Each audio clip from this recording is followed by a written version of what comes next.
Okay, so now that you have successfully registered for Talkadot, let's make sure your profile is set up correctly.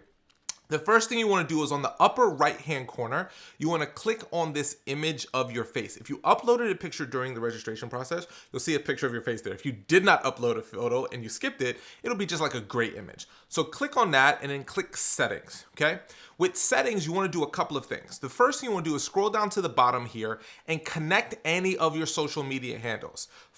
So for your Instagram, you want to put your Instagram handle, your Twitter, your LinkedIn, whatever it might be.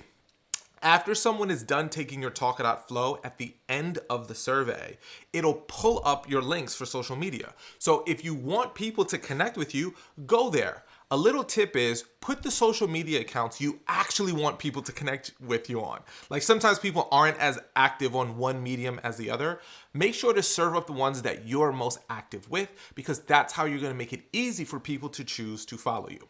The next thing that you want to do is make sure you have a photo uploaded. On your upper left hand corner where you see my image here of my face, make sure your image is there. And if not, just click on the image and then it'll pop up a window for you to choose a photo of you to speak.